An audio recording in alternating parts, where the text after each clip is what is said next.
Good afternoon, student. As in the previous lecture, we have completed lesson number 2, that is money, and I have given the notes related to topic. Half the note I have given, the remaining notes now we are going to see. Student, जब last lecture में मैंने आपको lesson number 2 money complete किया तो आधे notes दिए थे, आधे जो बचे हुए नोट्स है वो अभी हम डिस्कस करेंगे. हमारा नोट्स कंप्लीट हुआ था question number 4, identify and explain the concept from the given illustration. ये कंप्लीट हो चुका था, हमारे ये नोट्स कंप्लीट हो चुका था. अब हम करेंगे इसके बाद question number 5. Question number 5, state with reason whether you agree और disagree with the following statement. इसमें first one, there are no difficulties in barter system. Student, हमें पता है कि बार्टर सिस्टम में डिफिकल्टीज है. सो पहले आंसर लिखने से पहले हम लिखेंगे आई disagree with the above statement. I disagree with the above statement. हम डिसएग्री कर रहे हैं स्टेटमेंट को. उसके बाद आंसर देखो, पेज नंबर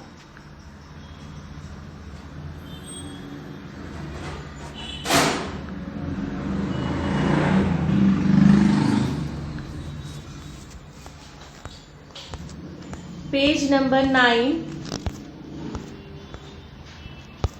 पेज नंबर 9 पे है.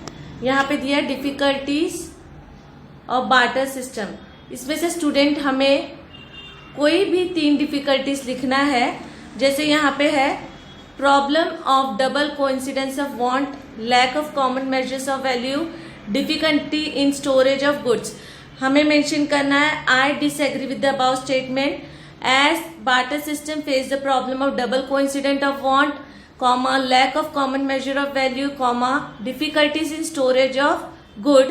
So उसके बाद ये लिखने के बाद यहाँ पे देखिए क्वेश्चंस में, so there are difficulties in barter system. यहाँ पे हमारा क्वेश्चन नंबर 5 का फर्स्ट आंसर कंप्लीट होगा. Student, now we are going to see there are many good qualities found in the modern currency. ये क्वेश्चन आंसर एज इसका topic reduce किया गया है हमारे पोर्शन में से, क्वालिटीज ऑफ मनी को रिड्यूस किया गया है. तो ये आंसर भी हमारे point of exam point of view से नहीं आने वाला है, तो इसका आंसर नहीं लिखना है. Third one, many task are accomplished by money. बोला है बहुत सारा ऐसा काम है जो मनी से किया जाता है, तो ये राइट स्टेटमेंट है. तो आंसर में आएगा yes I agree with the above statement. पहले लिखना है क्या, I agree with the above statement. फिर पेज नंबर, यहाँ पे पेज नंबर 12 पे देखो क्या रोल प्ले करता है, क्या फंक्शंस है. उसमें से कोई भी 2 या 3 फंक्शंस लिखना है, जैसे कि medium of exchange, measures of value और यूनिट, और हेल्प इन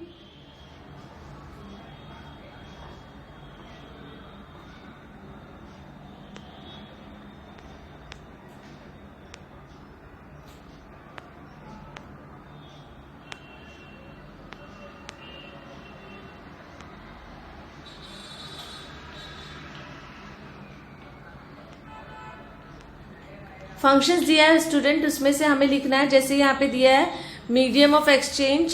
पहला क्या फंक्शन करता है, कैसे अकम्प्लिश करते हैं हम, उसमें medium of exchange, measure of value, ये 2 पॉइंट. और एक पॉइंट हम लिख सकते हैं सेकेंडरी में से, help in deferred payment.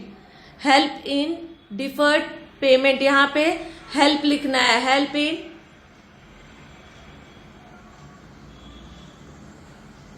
In deferred payment. तो ऐसे करके आंसर आएगा. फिर उसके बाद हम क्वेश्चन में फिर से देखेंगे, many task are accomplished by money. इसमें पहला लिखना है yes I agree with the above statement. फिर क्या क्या हेल्प होता है, medium of exchange, measures of value और help in deferred payment. So it is said money can accomplish many task. यहाँ पे थर्ड क्वेश्चन का आंसर है. फोर्थ वाला, money can be sent anywhere through electronic means. Electronic money जो है cashless money होता है, सबको पता है, तो उसको हम कहाँ यूज करते हैं, कहीं भी पैसा उससे सेंड कर सकते हो। तो ये स्टेटमेंट क्या आएगा, yes I agree with the above statement. ये राइट है इसलिए हम क्या बोलेंगे, yes I agree with the statement. Answer देखो यहाँ पे जो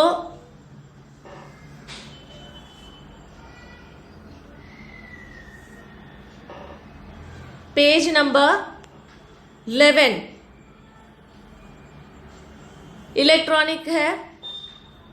इलेक्ट्रॉनिक मनी और E money can be is monetary value that is stored and transferred electronically through a variety of means that is mobile phone और tablet. तो इसका start यहां से करना है और यहां से स्टार्ट करोगे और complete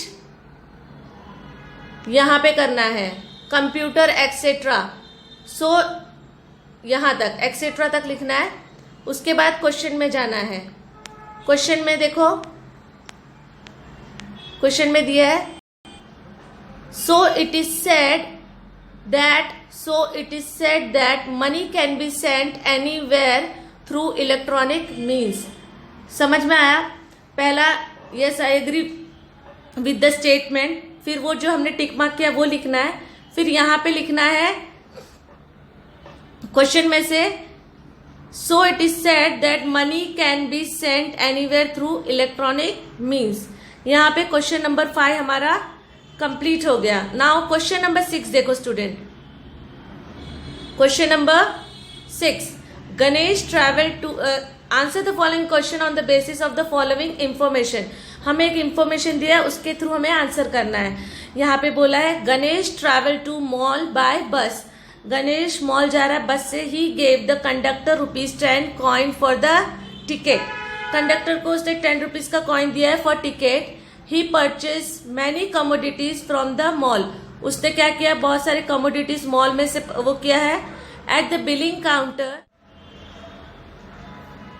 now student our lesson number 2 notes has completed. If you have doubt you can ask.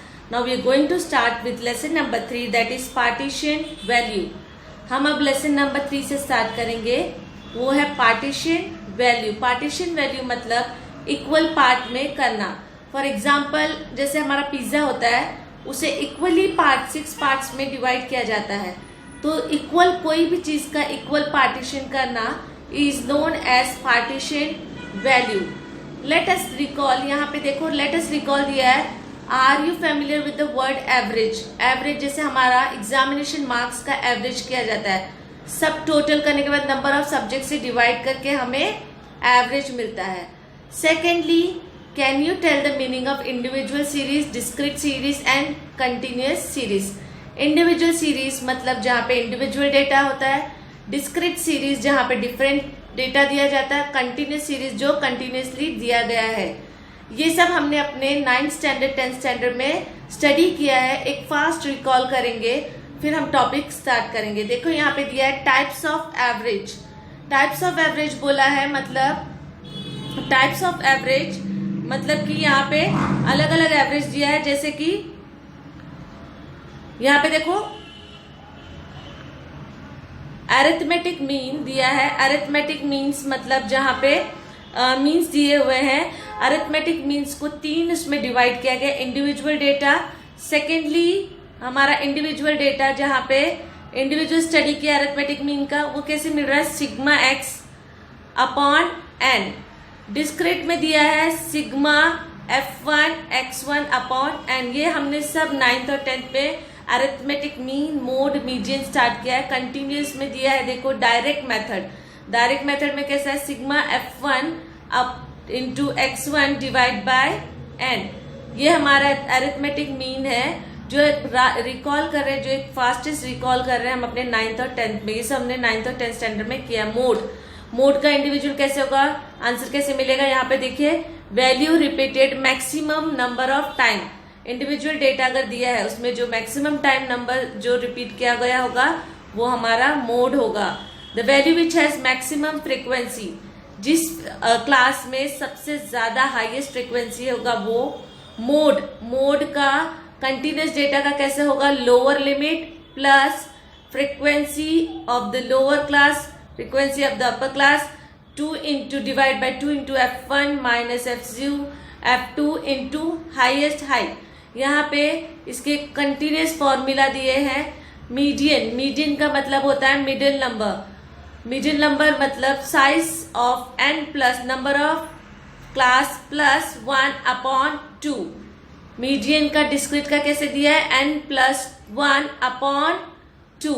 यहाँ पे लास्ट का जो दिया है कंटिन्यूस में दिया है lower class limit plus n plus divide by 2 minus cumulative frequency divide by frequency into height.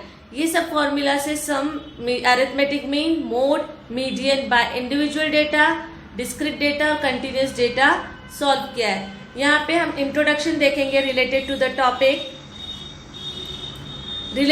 Topic. हम इंट्रोडक्शन पहले देखेंगे क्या है।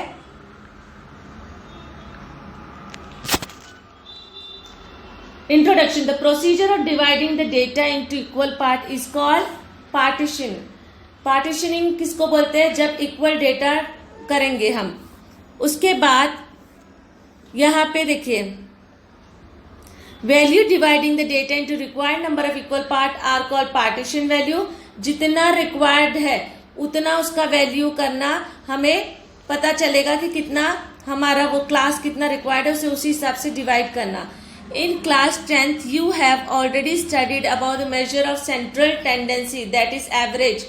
हमने क्लास 10th में क्या स्टडी किया है, हमने स्टडी किया central tendency that is average such as arithmetic mean, median and mode. Median is the value of the middle most observation in data when the observation are arranged in increasing or decreasing order of value is known as median. जब भी class 10 में हमने पढ़ा average को 3 उसमें divide किया है।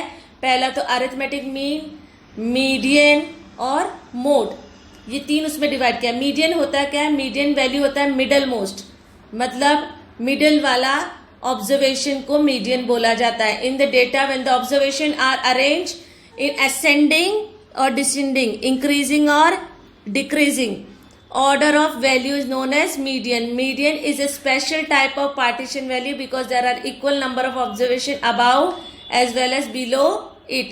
Median के above और below क्या होता है, equal number of होता है। यहाँ पे clear है partition का मतलब पूरा क्या होता है। एक तो procedure of dividing the data into equal part. equal part में average जो हमने class 10th में study किया है उसके 3 वो दिए, arithmetic mean, मीडियन और मोड। मीडियन क्या होता है, मिडिल नंबर, उसको पहले क्या करना है, डेटा को इंक्रीजिंग या डिक्रीजिंग उसमें कन्वर्ट करना है। फिर उसका इक्वल नंबर अबाव भी होता है, बिलो भी होता है। इसके बाद हम देखेंगे like median, quartile, decile and percentile also partition value. यहाँ पे बोला है मीडियन के जैसे क्वार्टाइल कितने में होता है, क्या होता है क्वार्टाइल होता है 4। 3 equal parts is known as quartile. 3 कोई भी चीज को 3 पार्ट में जब डिवाइड करते हो, 4th one is known as quartile. Decile क्या है 10 और परसेंटाइल क्या होता है, हमेशा परसेंटेज किस में कैलकुलेट किया जाता है 100। Are also partition value since they divide the given set of observation into equal number of parts. क्या करते हैं वो, इक्वल नंबर ऑफ पार्ट्स को वो करते हैं, तो इसलिए इसको बोला equal number. In generally they are referred to a fractiles मतलब फ्रैक्शन। फ्रैक्टाइल्स का मतलब क्या होता है, fraction partition value form a part of descriptive statistic in the following chapter. ये हमारा इंट्रोडक्शन हो गया। In the following chapter such as population, unemployment and poverty, student will get acquainted with the use of partition value in the economic data analysis. का use कहाँ पे किया जाता है, जैसे चैप्टर पॉपुलेशन का स्टडी करना हो तो, अनएम्प्लॉयमेंट का स्टडी करना हो, स्टैटिस्टिक पॉवर्टी स्टडी करना हो, तो स्टूडेंट को acquainted with the use of partition value, वहां पे इसको यूज करते हैं किसके लिए, डेटा एनालिसिस के लिए। ठीक है, उसके बाद नीड ऑफ पार्टीशन वैल्यू, क्या जरूरत है पार्टीशन वैल्यू का, नीड क्या है, what is the requirement, importance और जरूरत। The data consist of extreme value on the lower side and also on the higher side in the magnitude. जो डेटा होता है उसका क्या होता है, एक्सट्रीम, एक्सट्रीम मतलब ज़्यादा, ऑन द लोअर साइड, और ऑन द एक्सट्रीम मतलब हाईएस्ट। हाईएस्ट क्या होता है? हाई, ज़्यादा। एक्सट्रीम वैल्यू होता है कौन से साइड? लोअर साइड और higher side in the magnitude. Such values are known as outlier. The average used for such data often misinterpret its representative value. जो एवरेज डेटा का उसमें use किया जाता है, misinterpreted its representative value. वहां पे जो values को असाइन की जाती है वो प्रॉपरली किया जाता है। To overcome this interpretation generally partition value like median, quartile, decile or percentile are used. जब जहां पे मिस इंटरप्रेट किए जाते हैं इसके वैल्यू को, रिप्रेजेंटेटिव वैल्यू, तब क्या होता है? वहां पे मीडियन, क्वार्टाइल, डिसाइल, परसेंटाइल का यूज किया जाता है। Always remember quartile is equal to decile is equal to percentile is equal to median. Clear है? Now we are going to see quartile. Let us learn with the quartile. Quartile होता क्या है? यहाँ पे quartile दिया है, quartile study करेंगे। Quartile are value of data which divide the whole set of observation into 4 equal part. Quartile हमेशा कितने पार्ट में डिवाइड किया जाता है? 4 equal part. There are 3 quartile. कितने क्वार्टाइल्स है? 3। ऐसे क्यों बोला है? 4 है, अगर 3 डिवाइड होगा तो 4 ऑटोमेटिकली आ जाएगा। तो यहाँ पे दिया 3 part divide the data into 4 equal parts. 3 को डिवाइड करेंगे तो किस में हो जाएगा? 4 इक्वल पार्ट्स में। When data is arrange in ascending और डिसेंडिंग ऑर्डर। असेंडिंग या तो छोटे से बड़ा, या तो डिसेंडिंग बड़े से छोटा। असेंडिंग पहले कभी भी वो क्या किया जाता है? डेटा को असेंडिंग और डिसेंडिंग ऑर्डर में अरेंज किया जाएगा, भले वो क्वार्टाइल हो, मीडियन हो, डिसाइल हो या परसेंटाइल हो। पहले डेटा क्या करना है? असेंडिंग और डिसेंडिंग ऑर्डर में अरेंज करना है। They are known as Q1, Q2 and Q3 respectively.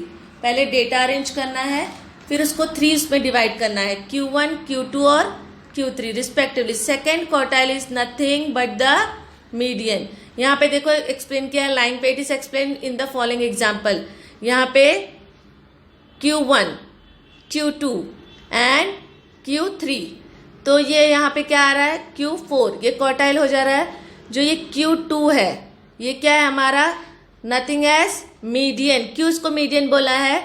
ये मिडल मोस्ट नंबर है इस एग्जाम्पल में, इसलिए इसको मीडियन बोला है student. Now in general for individual and ungroup data we get the formula for Q1, Q2 and Q3 as given below। ये क्या है? फॉर्मूला दिया हुआ है Q1, Q2 और Q3 सबके लिए।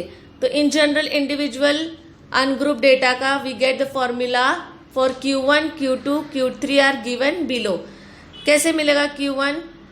Q1 is n+1 whole divide by 4। अब ये कॉमनली दिया है 1, 2, 3 तीनों के लिए, तो n+1 अपॉन 4 होगा, या तो n+1 जो भी है उसको वहां पे इंक्लूड करके हमें मिलेगा।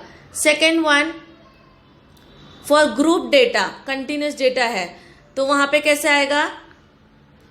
Q1 is equal to L+1 whole bracket, यहाँ पे Q1 है तो I1n/4 minus cumulative frequency upon frequency into highest data. यहाँ पे नीचे देखो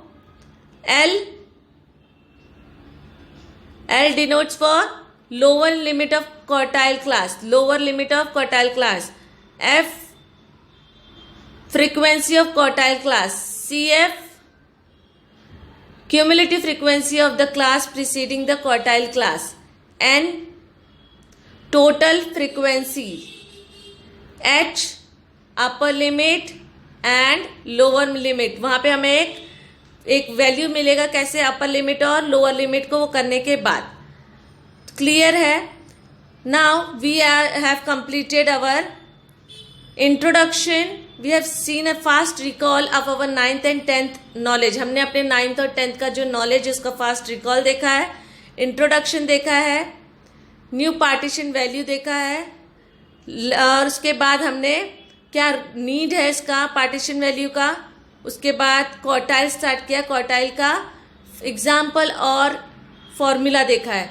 now we will calculate do the calculation of quartile in the next lecture. Calculation of quartile हम next lecture में करेंगे. If you have any doubt regarding this topic you can ask me. Thank you for the today's lecture.